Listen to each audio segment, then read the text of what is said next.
Hello. It's my birthday. Welcome to this very special birthday episode of Minutia Minute, episode 4. Technically it's not quite my birthday. My birthday's on October 22nd. As I'm recording it, it's about 10 o'clock on October 21st, so it's only a couple hours away.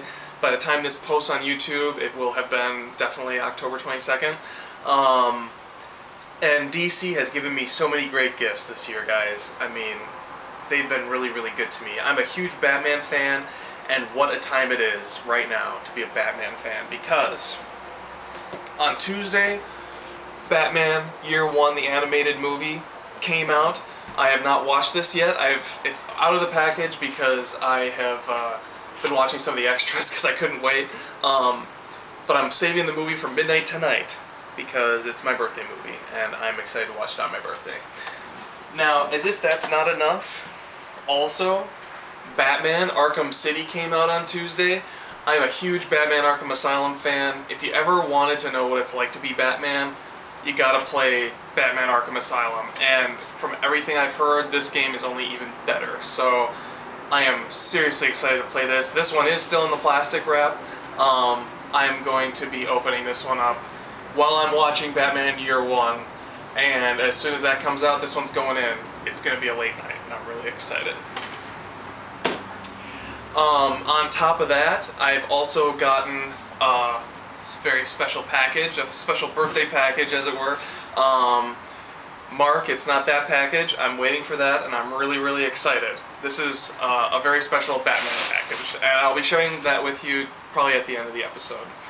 So, the episode today is going to be a little different. We've reviewed The Rocketeer, we've reviewed Mage, and I was thinking we should probably do something a little bit more contemporary. So we're going to shake things up and fast forward all the way to 2008 and take a look at Northlanders. Now, Northlanders is by Brian Wood of DMZ and Demo fame. I have not read either of those. I know some of you are probably cursing me right now, but I haven't. I've been meaning to get to it, I just haven't gotten around to it. The reason I picked Northlanders up is because I just wanted something different, and it was $4.99. So you really couldn't go wrong for more than 200 pages worth of comic. And after having read it, I read the whole thing in one sitting, and I figured it would be a good thing to talk about. I'm kind of curious to know what you guys thought. Honestly, I mean, it was a quick read, but it wasn't necessarily a great read. The big problem I had with it is the characters are just kind of, like, I like the way it's written. It's written in modern English. I mean, they wouldn't be speaking in English at all, so they're sort of speaking in just as modern English as anything. I'd rather have that than, like, a lot of these and nows. I think that would be kind of arbitrary and pointless. So I like the dialogue, but, like, some of the characters' actions just don't make any sense. The main character, Sven, he leaves his homeland sort of considered a coward, and then he comes back thirsty for revenge, and then somewhere along the lines he learns that revenge is not the answer. And I didn't really see him learn that in this book. He just kind of arbitrarily changes because a wizard said that it was necessary. And it, you know, was important to the story, and that's about it. So that didn't really work for me, and that's the biggest driving force of the book. So if that's not working, it kind of spells doom for the comic book. And it's not just Sven. Some of the other characters just have some kind of random, like, his uncle has sort of stolen his legacy, and Sven comes back to reclaim it, and his uncle's solution is, well, I'm really afraid of this guy, I better banish him. And then he spends the whole rest of the comic book trying to kill him. And it's like, why didn't you kill him when you had the chance? You know, I mean, and that's a sizable portion of the book, is him trying to kill Sven. So there's a whole lot of the book where you're sitting there reading, and like, yeah, I bet you wish you'd kill him, idiot, you know? It's just, oh, it's too bad, because, you know, Brian Wood is clearly a very good writer. I don't mean to knock Brian Wood, because, I mean, judging from sort of the credentials that he has, and the style of writing, I mean, it's very good. It's just, unfortunately, the plot just doesn't work for me. it makes the whole thing a very blah experience. The artwork, however, is very good. It's got sort of a typical Vertigo style to it, I guess. I mean, if you read Vertigo titles, you're kind of used to this style, I think. And it really suits Vikings very well. This is a Viking book, by the way. It's kind of funny because, like, I mean, the premise of the story is this. Sven, who's sort of a wasted youth, indecisive, and, you know, cowardly character, leaves his land and his uncle steals the throne from him. And so he goes away and sort of learns how to be a man and take decisive action, and he gets thirsty for revenge. So he goes back and is, you know, going to come back for vengeance. Now, the problem with that is, at the same time, the Saxons are banging down the door of the Viking homeland, and they're going to, you know, they're threatening to take everything over. And so there's this element of, you know, the Vikings need to set their blood feuds aside, or they will all fall. Now, the problem with that, or not necessarily a problem, but it's just another big major case of Mr. Shakespeare rearing his ugly head. Yes, this is quite literally the plot of Hamlet. Which is fine. I mean, it's been done several times. Unfortunately, it's been done better than this. The whole thing with Hamlet is, you know, the invading army is threatening to take everything over, and if, you know, the house of, you know, Hamlet's Denmark, if Denmark can't get their stuff together, then Denmark's going to fall. And the difference between Northlanders and Hamlet is the blood feud doesn't get resolved, and the presumption is that the house will fall. It's a tragedy.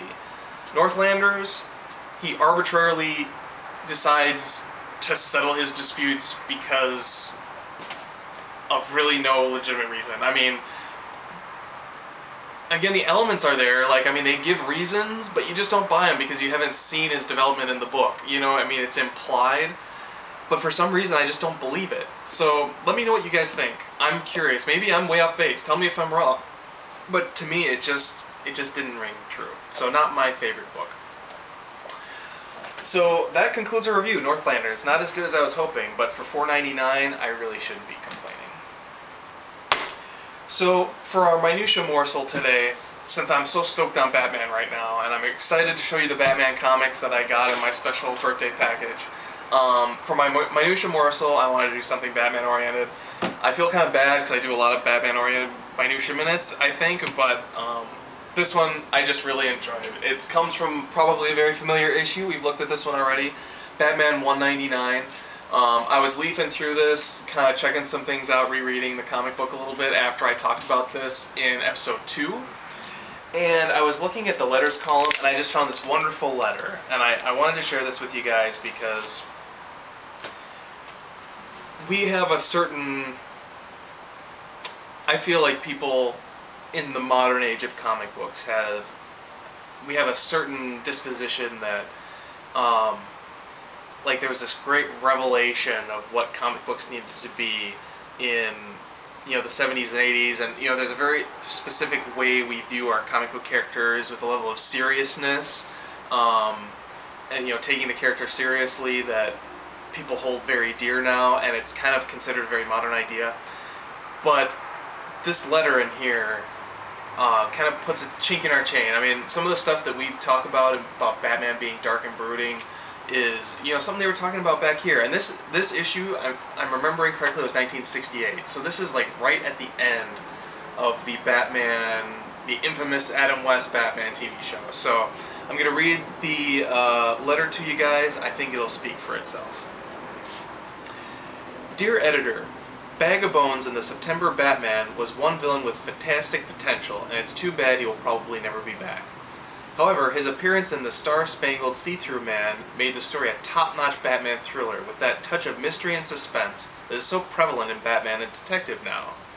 Although his name was a little too campy, his hang-up of not being able to use his power without shortening his lifespan was an excellent plot twist. As to who twisted this plot, I venture a guess that the author of this story has betrayed himself by means of that very fox-like title. The art was another thing entirely. As usual, it was poor. But this issue's many skeleton sketches were especially badly done. And this is where it gets good. Batman's art should be dark, shadows abound, and the atmosphere should be eerie and mysterious. I'd like to see Batman's ears lengthen, his cape enlargen, his eyes slant, and have him look like the frightening, ghost-like Avenger he was meant to be. Being an avid fan of the pulp magazines, I came across a 1933 issue of The Shadow, in which the Dark Avenger battled a skeleton-like enemy, almost a replica of Bag of Bones. However, he differed from Batman's adversary in that he was an actual skeleton manipulated by a real criminal. I admit that Bag of Bones had a much more scientific explanation for this weird appearance, but I like the earlier one better. And he says, before I forget, plaudits of the Infantino Anderson team for their excellent covers, not only on Batman, but on the many others also. And this is a man named Jim Fay from Bayonne, New Jersey. And, I mean, I just love, you know, Batman should have a long cape, he should have long ears, he should hide in the shadows. I mean, they knew what was coming. And I love it. Anyway, so that concludes the Minutia Minute, and we're going to have just one more thing for you, which is I just was really excited to show you some of the Batman comics I got. We're going to go in reverse chronological order. The first one is, and this is, let me just do a really quick thing. My Batman collection really starts around issue 350 and works its way up. There are some gaps, but that's where the major runs, complete runs start. So I'm trying to work my way back slowly but surely. It gets expensive, so anyway. So this is a good chunk into starting to get some runs earlier than 350. So here we go. Batman issue 308. I like, one of the things that's fun about these is all the Superman contests they have going on. There's one on the top there, and there's another one in here, probably very shortly here. Batman number 303. Batman 302. Batman 301. Batman 299, missing 300. I am excited to pick 300 up and have that sort of complete run. I do actually have the 199, and it goes through 199, 200, and it goes all the way through like 206. That's a small run I have from before 350. 298. It'd be kind of fun to have the runs right around the 100 part. So get the 200 run and then the 300 run. That'll be fun. Anyway, 295. Cool stuff. 292. Pretty cool, menacing Riddler moment there, before he became kind of a laughable villain, I suppose. Here's another advertisement for the Superman movie you'll see in the bottom corner of issue 290.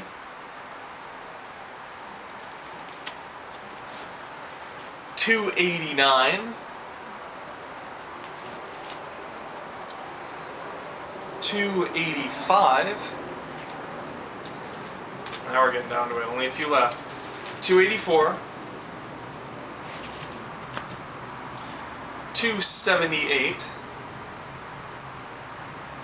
And then the next isn't a run because it's only 2 issues, but they are 2 issues in order. I'm going to show these ones to you in proper chronological order. 231. Great Neil Adams cover there. Very bizarre. So strange, but I love it. And then, of course, if you don't already know what comes after 231, the big birthday present that I made for myself, I got on eBay, number 232. Not in mint condition by any means, but considering what this comic can go for and what I paid for it, I'm totally happy camper, and I am so excited to sit down and read this. Anyway, so those are my Batman comics. It's Batman heavy week because it's my birthday and Batman's my favorite. What can I tell you? Keep checking back. Episode 5, we're going to tackle something a little special. We're going to finally make our turn into new comics that are coming out, and I want to share with you some of the comic books that I'm looking forward to, and some of the comics that I've been enjoying. And we're going to tackle the big one. We are going to take a look at DC's New 52. Finally, we're going to really sit down. I'm thinking what I'll do is an award ceremony. So we'll have all kinds of random awards for best book, best art, worst book, worst art, I don't know. We'll see. Anyway, I'm excited. I hope you are too. This is it. Signing off.